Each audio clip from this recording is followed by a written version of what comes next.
境，生出相思寸缕。情深不知从何而起，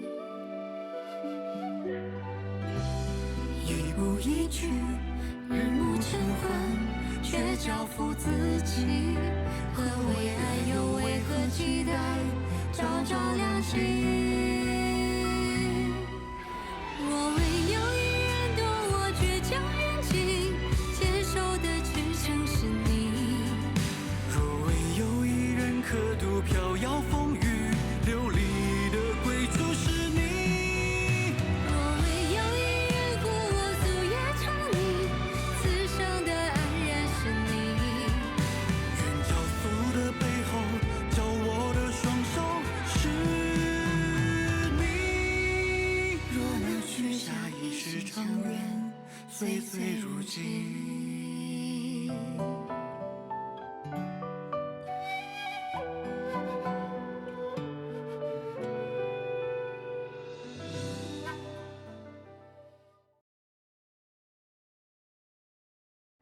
这时候想要做生意，怕是难上加难。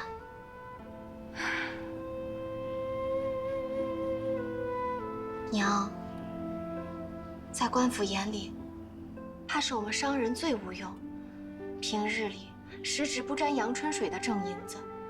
太平年岁尚且如此，如今天下都乱了，在幽州本地人眼里，我们多吃了人家一口粮食，却没有多出一个产粮的人。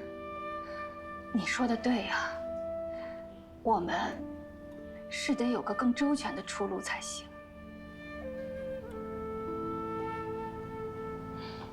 玉茹啊，你如今的见识和眼光，倒是远胜过我了。哪里呀，娘，我就是如今闲来无事，在家瞎琢磨的。眼下这情势，确实比我们当初预料的还要差。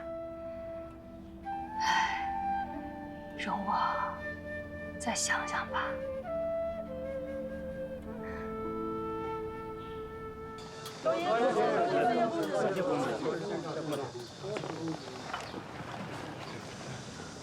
来，最后一个。谢谢。公子，以后还有这种事儿吗？记得还找我。您今日问了这么多，是想在望都混个名堂吧？我打小在这望都街上讨饭，这地界人头数我最熟。您总要有双眼睛，有双腿，帮忙做事儿的。你小子还挺机灵。来，领进。多谢公子。公子，哎呀，咱折腾了一天，听这些破落户闲聊有用吗？那自然是有用的。那我怎么就光听见了一些废话和牢骚？可你听见一句对幽州节度使和府衙的牢骚没有？还真没有。倒听他们提了一句，说他们清廉正道。那就是了。这官府的口碑如何？问达官贵人是没用，只有穷人看得最清楚。这幽州吏治清明，风气清朗，比空有富庶之名的扬州不知道好上多少。走。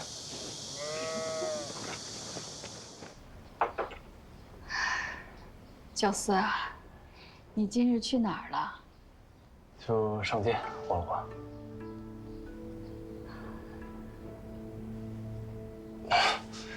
您这脸色，可是被官府为难了？啊，倒也不算。往日我在扬州的时候，向来是走一步看十步，而今到了幽州，步步是困局。哎呀，我连下一步要往哪儿走都瞧不见，也不知顾家商号这艘大船要往何处去。娘，没事儿，一时感慨罢了。这幽州和扬州肯定是大不相同了。虽然生意上的事我不太懂啊，可这南居北止的道理我也是明白的。咱不急，慢慢来。我儿果真是长大了，也不知你舅舅怎么样了。舅舅和梁王关系匪浅，如今这个情况，没消息便是最好的消息了。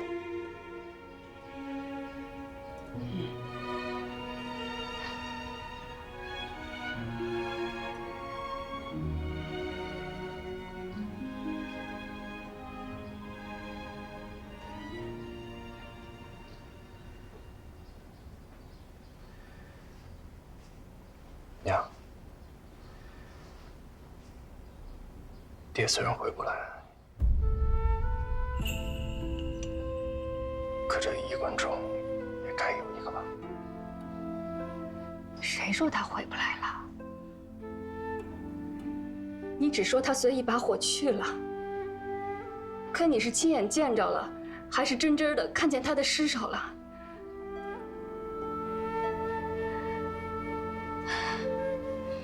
你若没见，他便是还在。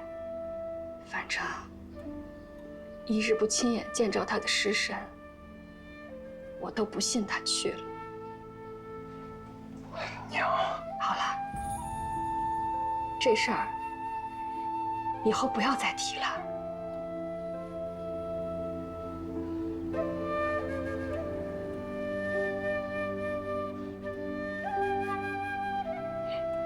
过去这几个月，旁人也同我说，外面兵荒马乱，你们俩又杳无音信，一定是不在了。可我从来就没信过，我就觉着你们一定能回来。你看，你们俩这不好好的回到我身边了吗？朗华也一定能回来，只要还有一丝希望，我都等着他。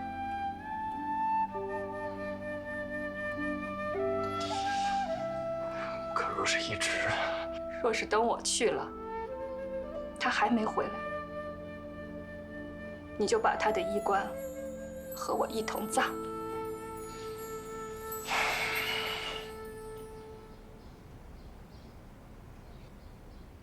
对了，有件事，我想了好几日，已经想好了。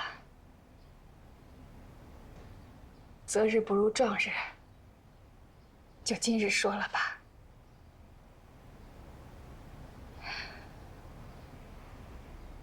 玉茹啊，以后这个家就由你当吧。顾家商号大小诸事，以后都由你来做决断。我明日一早便把这个决定告诉商号上上下下的掌柜们。不行啊，娘，没有您的提点，我不成的。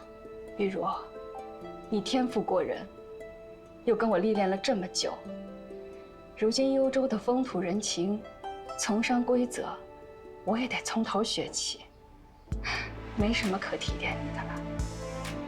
可是，我毕竟太年轻了。我当年立身经商的时候，也跟你差不多大，就是因为年轻，才更有心气儿。往后你就能者多劳。我老了，力气和心气儿都不够了。往后，我就负责照顾你爹留下的那些花草盆栽，他最宝贝那些老柿子。我要是管不好，等他回来，得对我吹胡子瞪眼呢。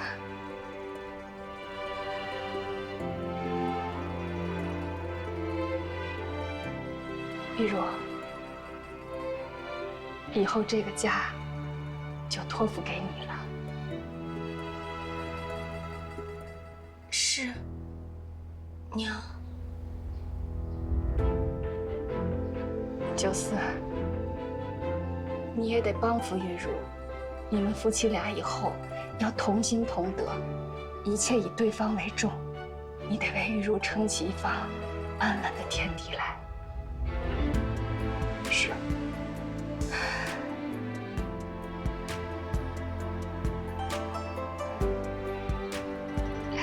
今日劳累，我乏了，我先去歇息了。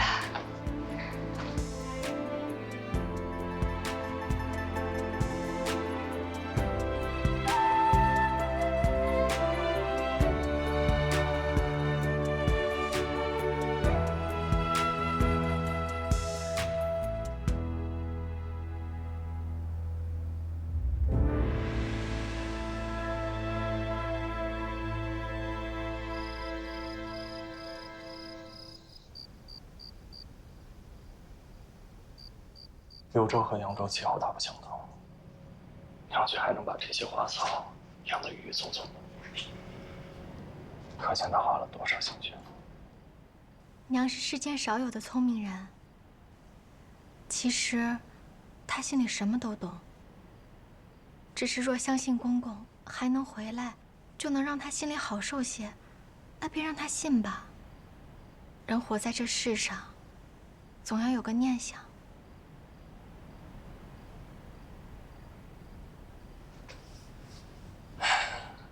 现在日子虽然平静，可每到夜里，我就会想起我爹、文昌、师傅，还有那些王子们，心里就像火烧一样。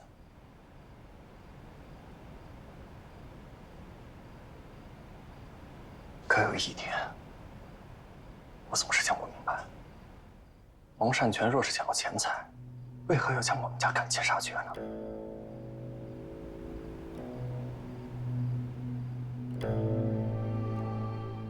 因为妒恨吧。顾家宣和，我在扬州待字闺中的时候，就总听人说，扬州是顾家的天下，连节度使都要矮顾家一截。可王善权到底是个鼠目寸光的小人，贪婪愚笨，根本掀不起什么波浪，能将扬州变成火海，此事还是蹊跷。扬州城已经乱了，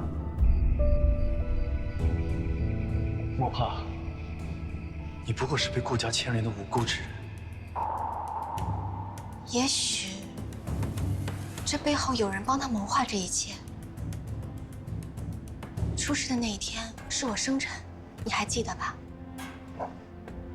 那天你陪我过完生辰，就匆匆回到城里，让陈寻在城外陪我。那个时候你是不是接到消息，说王善权带兵去了家里？是，我怕你有危险，就让你留在城外。你走了以后，骆子商便出现了。骆子商？他为何要找你？他说，想让我跟他走，就能有一条活路，还跟我说，从此以后，世上便没有顾家，没有顾九思了。那个时候，兵变还没有发生，可他好像什么都知道。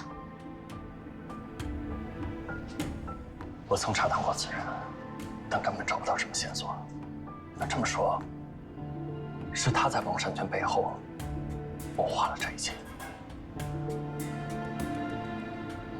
若真是如此，此人也该死。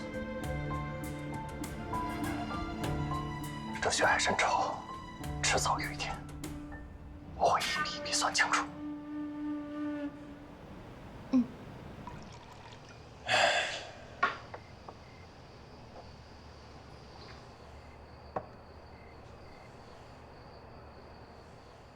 主人在想什么？他如果还活着，应该已经恨我，视我如仇寇了吧？主人行走世间，向来持重通透，为何对他如此另眼相看？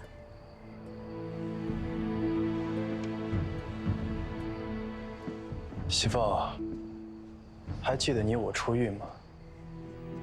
记得，当年我出落风尘时寻短见，是主人救了我，为我赎身，我才得以继续活下去。持重通透，你是想说我冷血无情吧？是，我是从修罗场里爬出来的，自然对旁人心冷如铁，不会有一丝怜悯。当初我对你的那份恻隐之心，也是从他身上来的。如果没有遇见他，我现在一定会是一个彻头彻尾的怪物。如果他不是顾少夫人，该多好！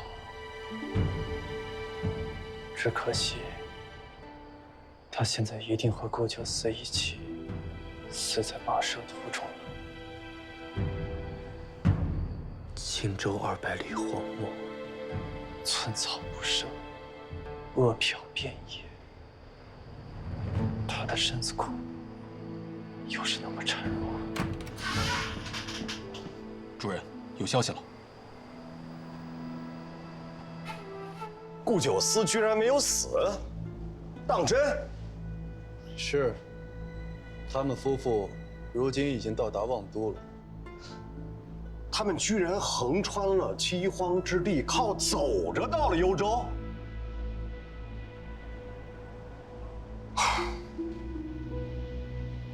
不过也不算什么大事，一个漏网的小崽子，能杀了最好，杀不了也就罢了。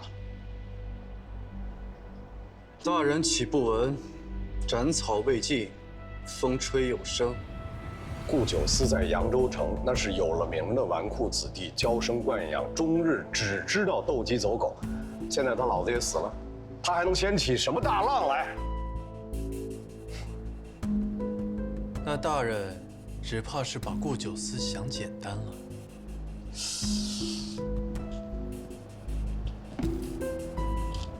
窦公子，你很欣赏他吗？只是比旁人多了解几分罢了。如今顾家已迁走了半数家产，到了幽州，地位仍旧举足轻重。倘若顾家，骆公子，这个事儿你不提，老夫都不想提了。本来顾家的全部家产已经尽数落入老夫的囊中，如果不是顾及你和顾家的私仇，非要一网打尽，怎么会拖这么久？怎么会让顾家像蚂蚁一样把半副家产都搬到幽州？我们的计划本无疏漏，若不是令郎打草，不提这个，是你坚持要灭顾家的门，一口不留。老夫应承你的事儿，全都做到了。你应承老夫的结果，打了个对折。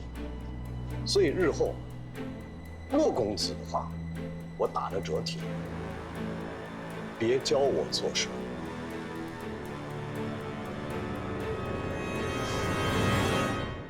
盈一，走。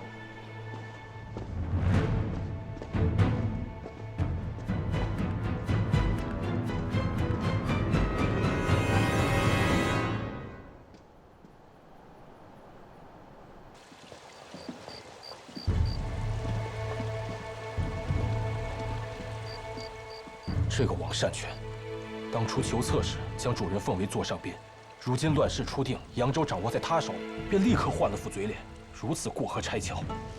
意料之中。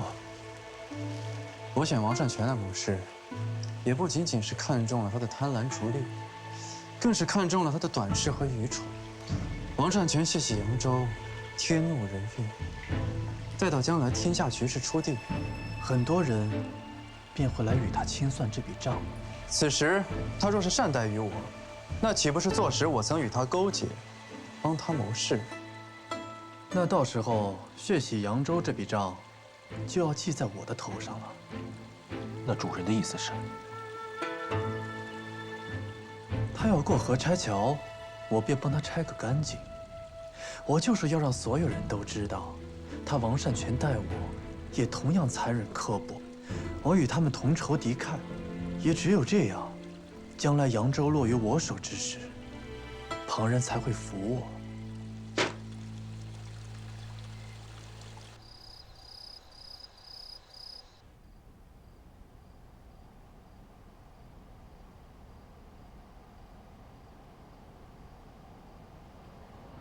九思，我有事情想跟你商量。哦。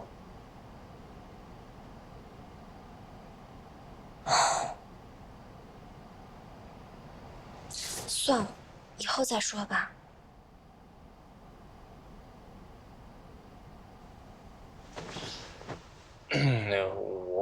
我也有个事，是个大事。那你说。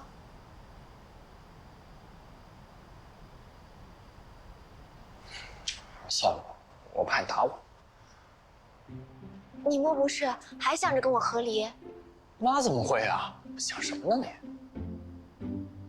他有什么可打你的？要不我们俩一起说？行。1、2、3。我想把家产归官府。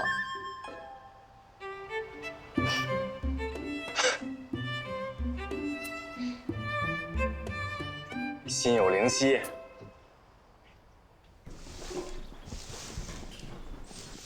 娘，有件事想同您商量。什么事啊？你说。我想把家产全捐了。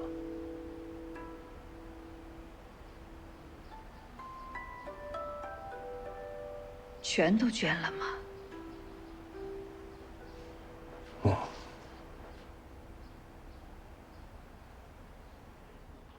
这是谁的主意？虽然是玉茹当家，可这主意是我拿的。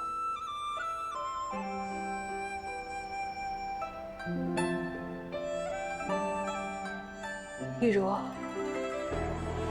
你赞成他？我赞成。其实，不是九思一个人的主意，也是我的主意。娘，是我不好。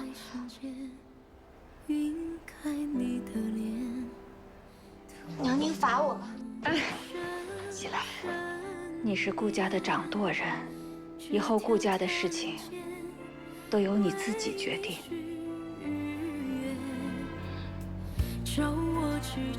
坐下吃饭吧。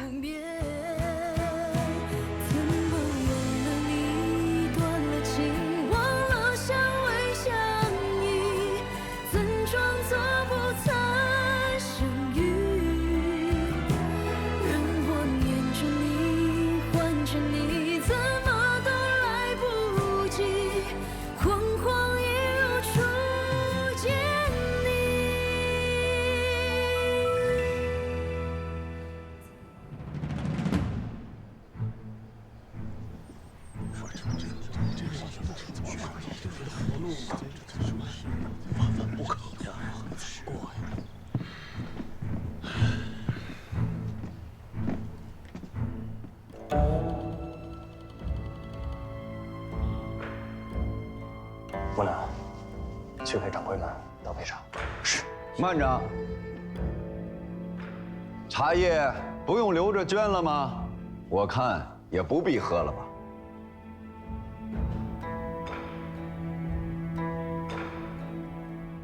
在座诸位都是我的前辈，也都曾为顾家立下汗马功劳。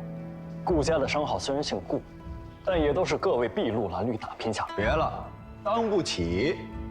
我们都是些什么人呢？啊，说穿了，无非就是些帮工的。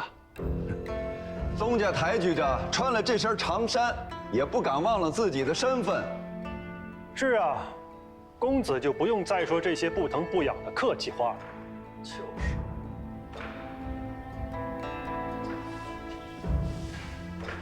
那好，我这里有一笔账，若是诸位能帮我算平了，那顾家的家产便不必捐，顾家的商号也不用散。去年此时，幽州共有330万人，共产粮食700多万担，刚好够幽州百姓吃用、耕种、缴纳赋税，还略有盈余。可如今战乱，数十万人挤入幽州，而这数十万人，多是商人、富户、士族和他们的仆役。这些人不是耕种，却个个要张嘴吃饭。而幽州贫瘠，耕地有限，这多出的数十万张嘴，该如何填补呢？只要赚了银子，粮食出去买就是了吧？可如今各州战火纷飞，百姓流离失所，家家都有男丁被强征入，而这些节度使也在搜刮粮食以充军饷。那想问，现在哪个州还有余粮了呢？公子倒也不必危言耸听，往年洪水、蝗灾、粮食欠收，也不是没有遇到过，无非是米面涨价罢了。各州连年借故不交赋税，都有私藏的官粮无仓惜售。只要价格水涨船高，自然有人乐意拿出来卖。哼，我做生意大半辈子了，买卖不过供求二字，风水轮转的道理还是懂的。可是贺掌柜，你好像忘了一件事：这粮食和其他商品不同，胭脂涨了可以下个月再买，可粮食涨了，总不能下个月再吃吧？胭脂供货短了1成，便会涨价2成；可粮食若是短了半成，便会引起百姓的恐慌，遭到抢囤，那价格便会涨上10倍、100倍，甚至1000倍，也一诉难求。各位试想，若是粮食停工3日，结果会是如何？便会连幽州也彻底乱起来，百姓成为暴民呐！而这乱世之中，咱们这样有钱有粮的大户，下场会是如何？不用我再多说了吧。这样说来，即便不捐家产，不出2、3年，顾家商号也会遭难呐。已经没有2、3年了。如今战乱已经影响了春耕，若是不自救，咱们连半年的安生日子都没有。不能都捐了吧？这除了人财散尽、以保平安之外，真的没有其他办法了？覆巢之下，安有完卵？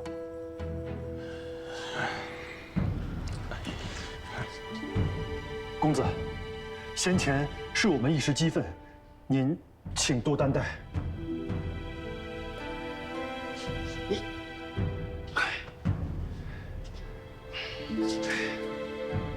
各位掌柜，还有一件重要的事，请随我来。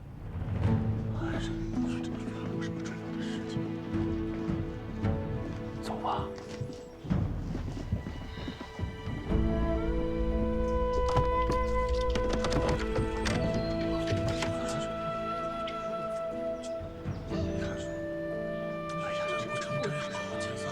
顾家的家业也有各位的一份，这是我们作为东家真心实意的话。每位掌柜可以领纹银3000两，作为以后自立门户、养家糊口的本钱。另外，各掌柜带着资深伙计、账房、采办，另外每人支领300两，好生遣散。诸位半生辛劳，我们顾家无以为报，只能以此聊表心意。怎么好拿呀？是。多谢公子，多谢小东家。哎呀，你们一个个的，这都怎么了？都没见过银子吗？这点银子就晃瞎你们的眼了？听了2个后生的几句胡言，就真肯心悦诚服的散伙了？贺掌柜，公子说的有理呀。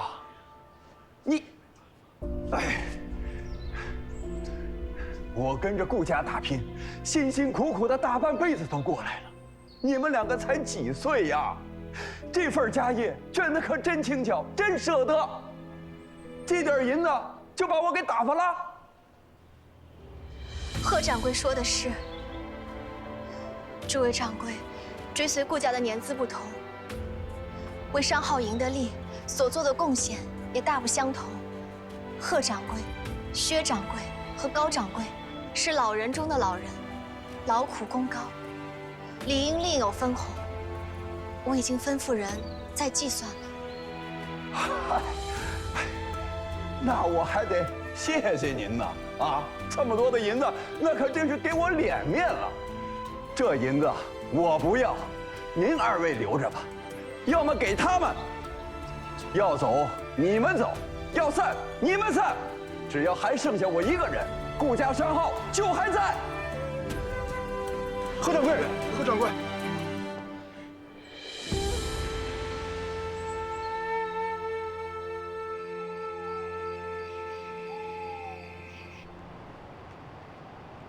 九思，你说我们是不是做错了？你知道，我们是对的。但是所有人都很难过。今日贺掌柜的话，说的确实重了些。我不怪他。贺掌柜忠肝义胆，是舍不得顾家。今天，他们一双双眼睛都盯着我，我觉得我好像是一个罪人。好在娘，她是支持我的，娘才是最舍不得的。她越是支持我，我就越觉得对不住她。这次，我们伤了娘的心。那你知道，为什么她会在这个时候把顾家商号交给你吗？是不是因为爹的事，娘过于伤心，身子不好，精力不济？这些事情都打不到他。娘亲向来会把属下、后辈护在自己的羽翼之下，又怎么会在这种困难重重、风雨如晦的时候，让你一个晚辈临危受命，自己去得清闲呢？那是为什么？因为舍不得。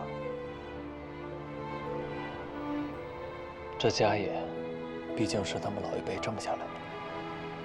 可他心里也清楚，过去的经验会束缚住他们的手脚，在新的环境里面，也不能挖不了土，从头来。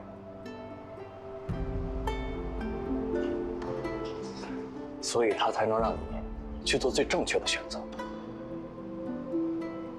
还有啊，这决定是咱们俩共同做的，你不要给自己这么大压力。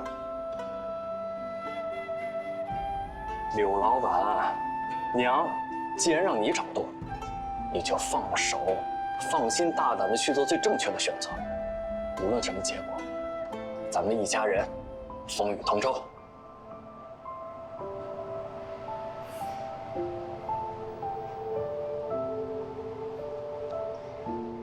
哎呀，我竟然能说出这种话，看来我顾九思还真是顶顶好。嫁给我，你赚大了。王婆卖瓜，自卖自夸。那我说了这么多，你也不夸我一句，那我只能自夸了。美男子，风流倜傥，玉树临风。富有仁德，才以济世。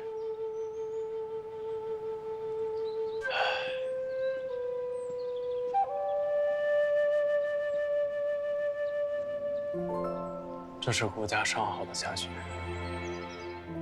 是啊，这家训我看了大半辈子，已经烂熟于心，到今日才发觉，没懂其中的深意呀。公子，我惭愧啊，昨日多有冒犯，我向你跟少东家赔不是了。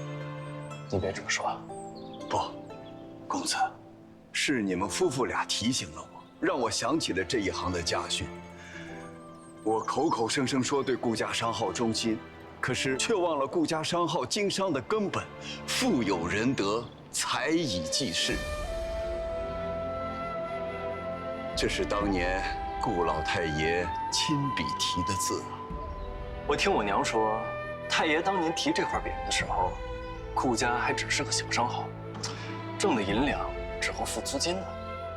是啊，那一年的年末，你太爷发完了犒赏和分红，交清了税款，就用账上仅有的一点盈余，买下了这块紫檀木的匾，写下了家训，还剩下一点零头，就让我买成白面馒头，分发给了穷人。还有这样的事？当年，你太爷就站在这块匾额之下，让我们顾家商号的所有人把这家训的真意牢牢地记在心中。经商永远都不是一个人、一个家的事情，而是要兼济天下，利国利民。公子，你说的对，覆巢之下安有完卵？你们把家产捐给幽州节度使，绝不只是为了自保，更是为了幽州百姓的一方安宁啊！小小年纪，竟比我这把老骨头看得更高、更长远。贺掌柜，这有见识的人是玉茹，我也只是支持他罢了。可我没想到的是，起初是您反对的最为激烈，可最后也是您催动我们此举的用心。公子，我羞愧呀！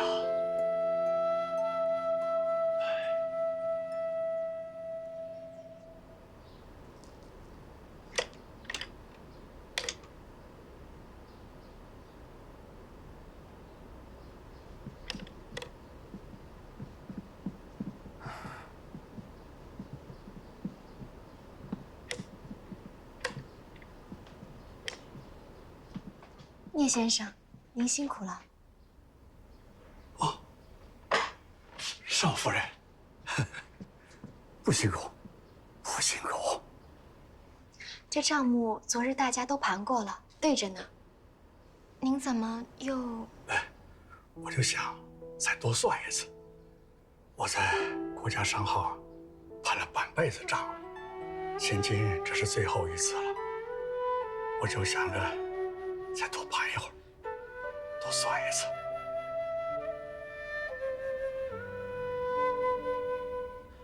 那好，那我不打扰您了，您忙吧。那少夫人，您慢走。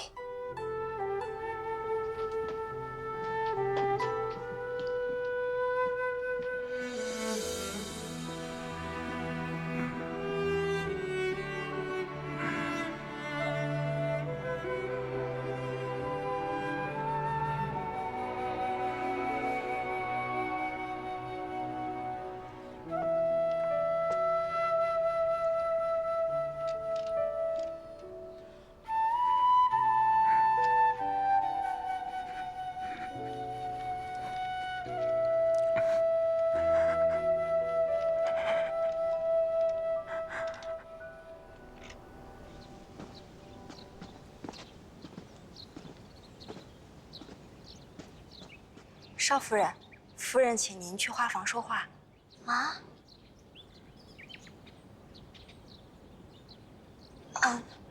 好。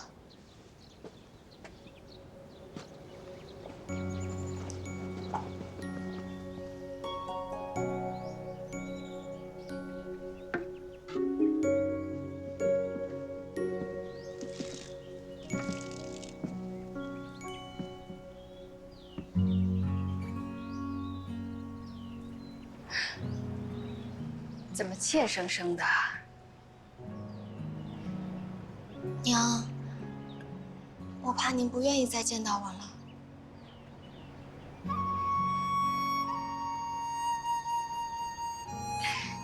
你这孩子，不但做生意像我，犯起傻来也跟我一样。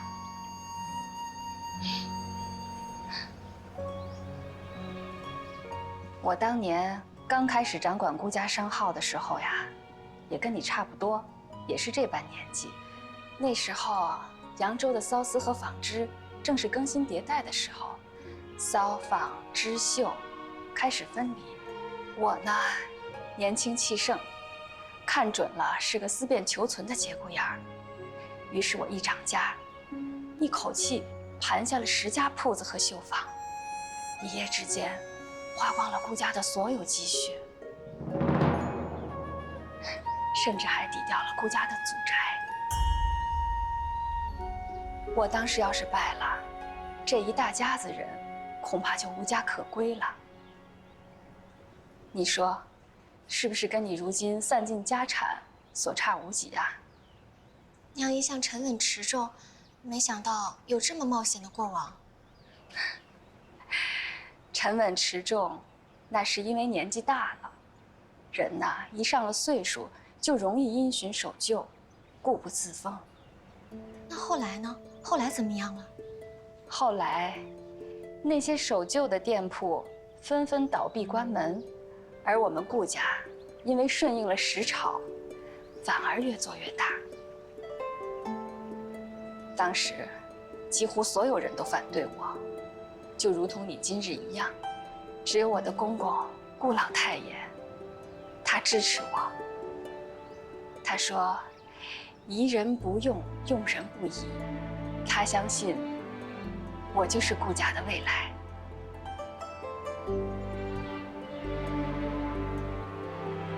玉茹，如今我也相信，你就是我们顾家的未来，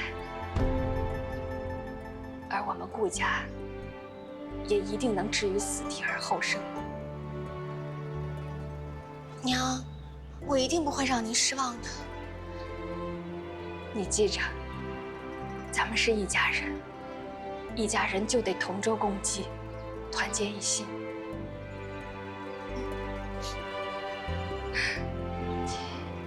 那些老掌柜、老伙计都安顿好了吗？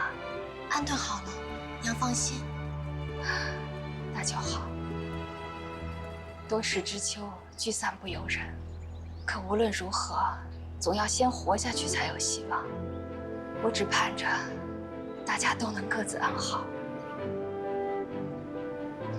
以前咱们顾家是大伙儿聚起的明月，如今散落成了满天星，又是另一番景象了。只是不知道此生还能不能再见面了。娘心中记挂他们，为什么不去道个别呢？不了，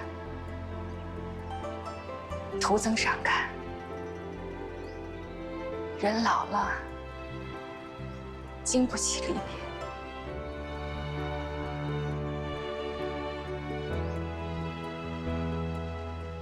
东家，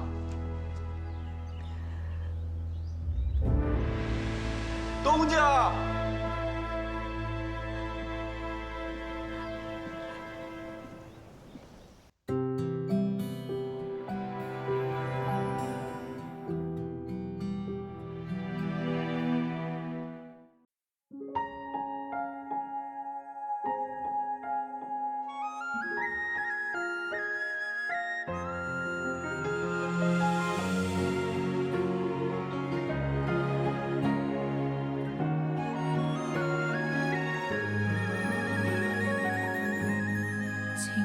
阵阵意义，湖面倒影，你眼眸如镜。谁写信自己静静，晨窗棂明明豪杰风月形容你。你若有梦分我听，我愿静静一朝一夕同你行。哪怕是崇山峻岭，是孤帆远影，我都认定陪你寻。可见这风儿轻轻，云儿轻轻，轻轻换一身清静，轻轻让我的深情和你的身影都轻轻地相依。看清这月儿明明，风儿轻轻，轻轻照我的情景，轻轻听我的愿景和你的愿意，哦，轻轻地老去。可见这风儿轻轻，云儿轻轻，轻轻换一声轻轻，轻轻让我的深情和你的身影，哦，轻轻地相依。看清这月儿明明，风儿轻轻，轻轻照我的情景，轻轻听我的愿景和你的愿意，哦，轻轻地老去。